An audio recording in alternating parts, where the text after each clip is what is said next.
Muito bem. E aí, meus queridos, como vocês estão? Tá tudo certinho aí? Espero que esteja tudo bem. E vamos programar mais um pouquinho hoje.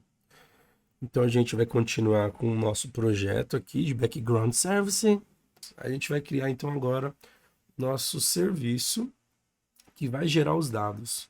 O nosso background service produtor. Eu vou chamar ele de producer, é o nome que o pessoal geralmente usa aí quando vai gerar alguma informação. Seria o nosso gerador de dados, tá? Então, dentro da nossa solução, a gente vai incluir um novo projeto. E esse projeto vai ser do background service, tá? E a gente vai usar esse tipo aqui, ó, worker service. Se ele não estiver aparecendo aqui nos recentes, você já sabe, né? É só você incluir aqui, ó, você pesquisa ele, worker. E aí ele vai fazer a filtragem nos templates e é só selecionar esse worker service. Vamos avançar. O nosso projeto está sendo trabalhando com workers, né? Então o nome do nosso projeto aqui vai ser trabalhando com workers.producer. Ou se quiser colocar em português, produtor, funciona também, tá? Vou pedir para avançar. Estamos aí mantendo a versão 3.1 guerreiros e fortes, mas em breve a gente começa a criar coisa a partir do 6, tá? E aí peço para ele gerar para a gente o projeto. Então você vai ver que ele vai incluir aqui o nosso produtor, o nosso producer. Vamos passar rapidinho aqui, ó, nessa classe worker, que é quem especifica para a gente que essa classe ela vai trabalhar como um background service. Então eu vou ter aqui, ó, minha classe worker, que ela vai derivar, né? Vai herdar dessa minha classe de extensão background service, que ela implementa lá a interface iHost service, e o método é o principal de execução, o execute async, igual a gente viu no nosso primeiro exemplo. Essa linha 25, ele tem esse task delay, qual o intervalo para que a minha aplicação faça a reexecução. Na verdade, ela fica lá no ar, e aí quando bater o tempo, ele executa esse método execute async, né? Então ele vai chamando aqui tudo que estiver dentro desse escopo da aplicação. Então, por padrão, ele vai rodando de 1 em 1 segundo, e a gente tem a classe program que inicializa tudo. Ela vai iniciar aqui no método main, ele vai chamar esse host builder, né? Ele vai criar, ó, com esse método aqui de baixo. E aí vai ser ele que vai chamar, né? Ó, ele vai adicionar um hosted service, que vai ser essa worker. E ele consegue adicionar ela por conta daquela herança. Porque ela está herdando do background service e a gente já viu que ela, ó, implementa a hosted service. Por isso que eu consegui incluir ela aqui, tá? Então vamos colocar aqui, ó. Vou colocar só uma mensagem de log para a gente validar esse serviço. Log information, onde eu vou dizer aqui, e esse aqui é o meu producer, né? Producer, serviço de producer, em execução. Vamos aumentar aqui para 5 segundos, tá? Então a cada 5 segundos ele vai fazer isso pra gente e eu quero testar ele. Então vou clicar aqui, deixa eu só aumentar. Eu vou setar esse projeto aqui como um inicial, tá? Botão direito, seto como projeto inicial. Eu vou dar um play nesse meu producer, ó. Vou pedir para inicializar, ele vai subir o serviço e a gente vai ver o comportamento dele. E aí, no intervalo de 5 segundos, ele vai evocando a minha aplicação, vai chamando, né? Ó, serviço de producer em execução. Espera um tempinho, depois que ele termina de processar. E aí vai a cada 5 segundos, né? Ó. 54, 59. Se fizer a conta, vai batendo a cada 5, né? Então, esse é o nosso producer. Só que ele ainda não está gerando as informações para a gente, né? A gente vai configurar isso agora, tá? Então, a gente vai vir aqui, ó, botão direito em dependências. E a gente vai acessar o Nugget. Vamos vir aqui em Browse e a gente vai incluir 5 extensões, tá? A primeira delas vai ser esse Newton Soft JSON, que ele vai ajudar a gente na hora de manipular os nossos arquivos, mas tudo bem. Vou pedir para instalar a última versão mesmo, não tem problema de dependência aqui, ele atende, tá? Passar a versão 3.1 do .NET Core. Então ele instalou pra gente, não está com nenhum erro. Eu vou precisar acessar aquela minha interface de configuração. Então para isso eu vou instalar esse Microsoft .extensions configuration. Ele está aqui, ó. E aí eu tenho que tomar cuidado com a versão, né? Que ele vai estar de acordo com as versões aqui. .NET 6. Então a gente vai usar aqui a versão 3. Já saiu mais um monte de versões, ó. 3.1.30. Eu vou usar a 22, foi que eu tinha usado no exemplo, mas eu acredito que até a 3.1.30 deva ser compatível também, tá? Microsoft, extensão, configuration, environment variables. E vou instalar a mesma versão que eu tinha colocado de extensões para ter compatibilidade entre eles, né? Então vou confirmar aqui, ó, 3.1.2.2, aceito. E aí ele realiza a instalação pra gente, funcionando bonitinho. Muito bem. Então vamos lá, próxima. Vai ter uma extensão do JSON também que a gente vai usar aqui, ó. É o mesmo esquema, Microsoft, extensão, ponto configuração, ponto JSON. Eu não estava achando porque a minha barrinha tá pulando primeiro, ó, por isso que eu não estava visualizando. Querendo nos trollar hoje, hein? Mas não irá, porque nós vamos conseguir implementar isso. Clique OK, aí esse mesmo esquema, aceita, e aí ele faz a instalação pra gente, tá? E aí, por fim, esse de injeção de dependência, que tá aqui em cima, e a gente vai também no 3.1.2.2. Ok, vou fechar aqui. E se eu for aqui agora, voltar no... Ele já carregou para mim, né? Mas clica... você vai ver que vai aparecer nos pacotes, né? As dependências. Vou clicar aqui no producer, vai aparecer esse item group, que já vai ter essas informações também, né? Então, de dependência, é esse aqui que a gente precisa. O que mais que a gente precisa para fazer o nosso produtor? Eu preciso ter as informações desses componentes, ó, tanto as minhas entidades, que elas vão ser usadas no processo, né, de geração, e o nosso utilitário que vai gerar os dados. A gente vai chamar esse gerador de cliente. Então a gente precisa adicionar essas dependências aqui. Ó. Então em dependências, botão direito, adicionar dependências do projeto, né, referência de projeto. Então eu incluo aqui o domínio e o utilitário. Clique OK. Testes não precisa, né? Não tem nada a ver com a história aqui no caso. E a gente tem um arquivo de configuração, nosso app settings ou app settings JSON. E aí nele a gente vai configurar informações aqui que a gente precise, né? Para nossa aplicação. No nosso caso, a gente vai fazer assim, ó. Nossa aplicação, ela vai gerar essas informações e vai persistir isso no arquivo de texto. O gerador, o producer, ele gera os dados, grava no arquivo de texto, nosso consumer vai lá, vai ler essas informações e guardar no banco de dados, tá? Então eu preciso saber qual que vai ser esse diretório. Então a gente vai criar aqui, ó, depois desse login, o login aqui, né? Coloca uma vírgula. Então vamos criar um mapeamento aqui de configuração do nosso diretório de arquivos, ó. Diretório arquivos, 2 pontos, e aqui a gente vai ter, ó, na verdade, a gente vai trabalhar com 2 diretórios. Um que vai ter onde ele vai gerar os arquivos, que precisam ser processados. E aí depois eu vou ter um onde vai ter o que já foi processado, para não ter que ficar processando várias vezes o mesmo arquivo, tá? Então eu vou ter um diretório a processar. E aqui eu vou colocar um caminho dele, né, desse diretório. Então, ó, você pode definir um diretório, mas a princípio eu vou fazer aqui, ó, no diretório C, temporários, criar uma pastinha chamada cadastro. E dentro dela eu vou ter a pasta para processar, que aqui eu gero os dados do nosso producer. E quando o consumer lá, o consumidor, ele já cadastrar no banco, ele vai mover esse arquivo para o processado, para não ter que ficar incluindo sujeira, assim, arquivo já processado novamente, tá? Se eu precisar processar novamente, basta retomar o arquivo para o processar. Então o que nos interessa por enquanto é esse para processar. Vou copiar esse diretório. Então aqui, ó, eu coloco esse endereço, só que eu coloco a barrinha no final também, tá? E aí, quando a gente for gerar o arquivo, a gente já sabe onde vai gerar essa informação. Tudo bem? Então, essa é toda uma preparação, da nossa aplicação para a gente poder iniciar.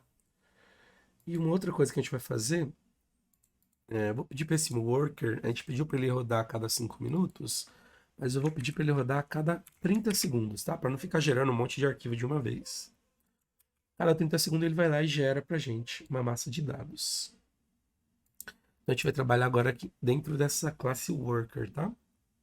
Eu vou precisar daquela interface de configuração para poder acessar esse meu arquivo de configuração JSON.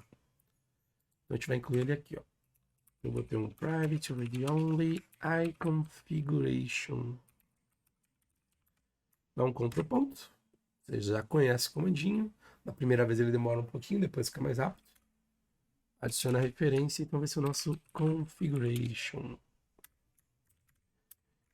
E aí, para completar aqui nossa injeção de dependência, eu incluo ele no construtor. E aqui atributo o nosso objeto, né? Configuration, recebe configuration. Muito bem. E como é que eu vou fazer minha geração de dados, né? Eu posso colocar aqui, ó.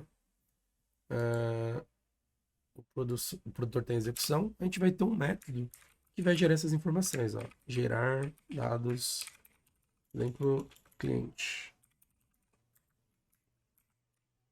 Processa esse método, aí ele aguarda lá o tempo para poder executar novamente. Não tem esse método, vou pedir para ele gerar. Ctrl ponto, gerar método. E ele vai criar aqui embaixo para a gente, tá?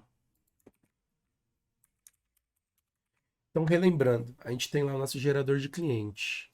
Vou acessar ele, tá? Se você não lembra o caminho, ele está aqui, ó. Os componentes do utilitário, massa de dados, meu gerador de cliente.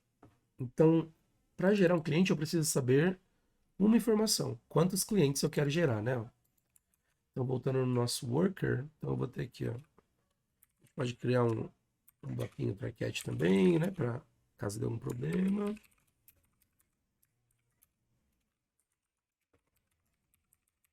Então, eu vou ter aqui a quantidade. Então, vamos pedir para gerar, para começar, 10 contas, né? 10 contas não, 10 clientes. E aí a gente vai ter a nossa lista de cliente. Ele não reconhece. Vamos criar referência. Ctrl pontos. E a gente vai criar nossos clientes. Boa. O que mais? Agora a gente chama nosso gerador de dados, né? Gerador de dados cliente. Ponto gerar cliente.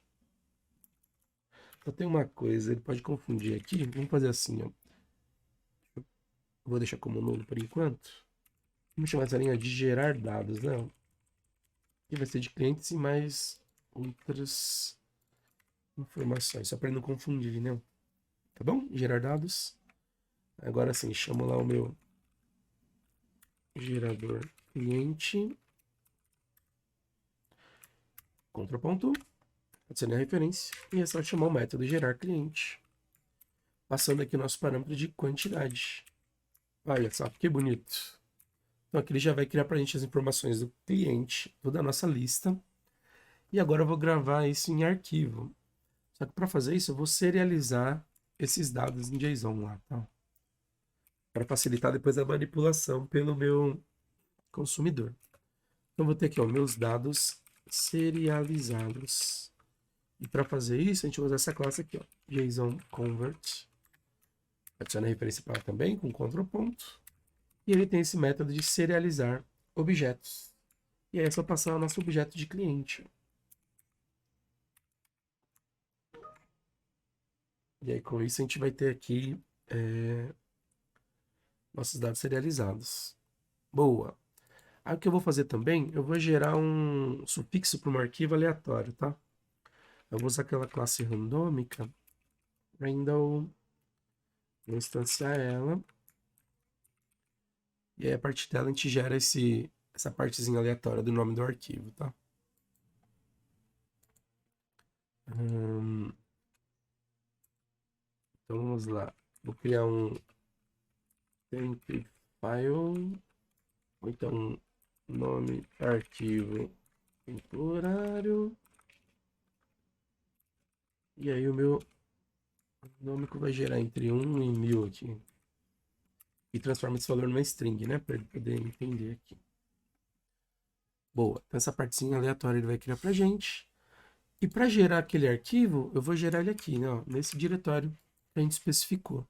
Então eu preciso pegar as informações desse diretório, saber qual é o diretório onde eu vou gravar esses dados. Então eu vou ter aqui um diretório destino. E esse diretório eu fico sabendo ele a partir do arquivo de configuração. Esse aqui, né? Minimizar aqui, ó, esse app settings. E para acessar ele, a gente vai usar essa interface que a gente injetou, configuration. Então ela é bem tranquila de usar, tá? A gente vai fazer assim, configuration. Você já acompanhou alguma outra série do nosso vídeo, você já sabe como faz, né? Basicamente eu venho aqui ó, no app settings e eu vou pegar o trecho que eu quero acessar a informação. Eu quero acessar aqui, ó, diretório arquivos, coloco aqui entre aspas. E dentro do diretório de arquivos eu vou acessar esse diretório a processar. Aqui eu vou colocar 2 pontos e o diretório a processar. O que ele faz é, vou no arquivo de configuração, acesso a seção diretório de arquivos, dentro dela eu vou pegar os valores do diretório a processar. É isso que esse configuration vai fazer pra gente, tá? Boa, tenho meu diretório de destino, agora basta eu definir aqui o nome do arquivo. O nome do arquivo, então ele vai ser... Eu vou ter algumas partes, né? Então eu tenho o diretório que eu preciso incluir. E aí ele já está terminando com a barra, ó. Eu não preciso colocar a barra aqui.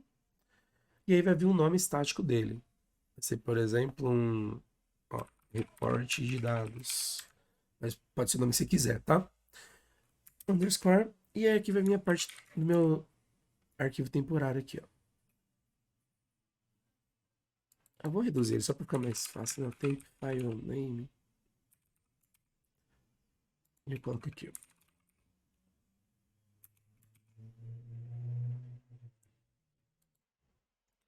E aí, por fim, eu vou ter aqui a extensão dele, né? .json. Muito bem. Então, com isso, a gente já tem aqui todo o cenário. Os dados foram gerados, tem um diretório, o nome do arquivo. Agora, basta gerar esse arquivo. Então, eu posso criar um método para poder fazer isso ou fazer aqui direto. Então, a princípio, eu vou fazer aqui direto, depois a gente pode quebrar isso em um outro método. Tá? Então, a gente vai usar lá em cima. Ó, eu vou adicionar já a referência de manipulação de arquivos. Using system.io, que é entrada e saída, né? Input, output e arquivos. E aí dentro desse namespace, a gente vai usar essa classe aqui. Existem outras, mas dá para a gente usar string writer. Vamos criar um arquivo. Vou instanciar essa classe passando o nome do meu arquivo. Muito bem. E agora? Agora basta escrever no arquivo. Ó. Arquivo. E ele tem o método writeLine. Escreva. E eu vou escrever o quê? Todos os meus dados aqui, ó, serializados de uma vez só. Então, meus dados serializados serão escritos. E aí eu preciso agora persistir essas informações no disco, né? Como o método close. Quando ele fecha o arquivo, ele salva já as alterações, tá? Boa. Com isso a gente fechou ele, ó. Então eu posso pegar isso daqui, criar um método adicional. E aí eu vou passar basicamente o nome do arquivo e os dados, né? Para ele poder gerar. Mas pode ficar aqui direto também, tá? Então você poderia até criar uma classe só para poder manipular a parte do arquivo. Eu vou criar um método aqui só para, se você quiser depois fazer também.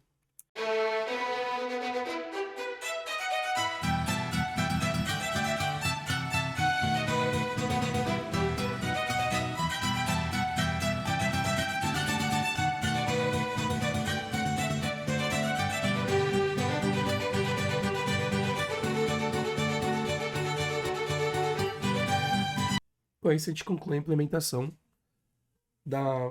do primeiro serviço do nosso projeto. A gente vai ter 2.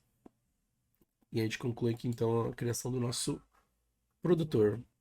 Quando ele invocar esse gerar dados, ó, vou colocar um breakpoint aqui.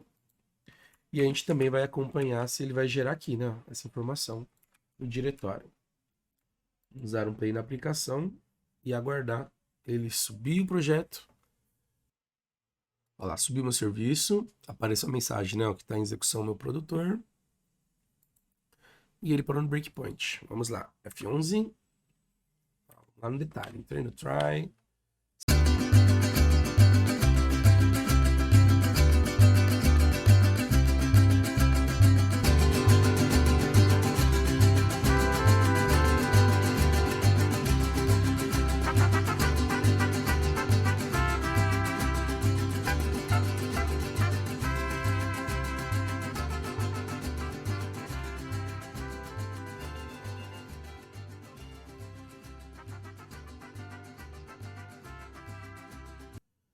Retornou para a gente a massa, né, de dados, os 10 clientes. Vou lá novamente. Olha lá, agora ele vai serializar esses dados, ó, pra gente. Serializou. Se você abrir aqui na lupinha, ó, ele vai montar a informação do dado serializado pra gente, tá? Muito bem. Agora ele vai gerar a parte aleatória. O diretório destino, ó, conseguiu pegar essa informação. E ele vai montar o arquivo, ó, o nome do arquivo, né? Vamos ver se esse arquivo já tá lá. Ó, eu atualizei F5, não tá ainda. E não deve estar porque eu não persisti os dados, não. Vamos acessar aqui o persistir. Então passou o parâmetro nome do arquivo. Passou aqui o de dados serializados. Então ele vem, opa, F11. Montou aqui o arquivo, escreveu. Não salvei ainda, ó, mas repara que ele já criou o arquivo zerado, né?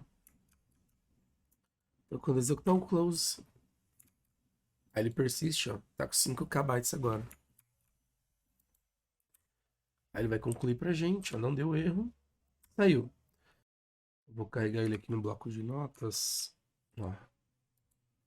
Ele gerou, só que a estrutura dele vai ficar em uma linha só, tá? Ó. O padrão que ele faz ali pra gente no JSON Online. A gente pode até acessar aqui, tem algumas páginas que você consegue usar, que ele formata pra gente, né? Ele só vai pegar o JSON, ele tem que ser válido e ele aplica a formatação, né? Ó. Por exemplo, esse JSON Formatter, no Google você acha vários, né? Então ele vai ver se está de acordo, né? Se está válido. E aí se tiver, ele, ó, tá vendo? Ele vai gerar pra gente no formato. Vou abrir um outro arquivo só pra gente ver, ó. Então aqui ele já vai estruturar pra gente bonitinho. O ID não tem por enquanto, que isso aqui vai ser do banco, né? Ó. Nome, tá vendo? Ele vai montar a estrutura com e-mail. Então gerou bonitinho pra gente os dados nesse arquivo, tá? Então eu vou tirar agora o breakpoint no F5. Pedir pra ele processar. E se a gente olhar lá, ele já gerou o segundo arquivo. Então eu poderia até colocar uma mensagem aqui, né, de quando ele concluiu, né? Então ele vai ter um padrão mais ou menos de mesmo tamanho, porque são sempre 10 clientes que eu estou pedindo para criar, né? Então vou encerrar a aplicação. Então é isso, espero que você tenha entendido, gostado, e deixa o seu like, se inscreve no canal e todas essas coisas que você já sabe. E eu fui. Até mais, pessoal. Um abraço. Tchau, tchau.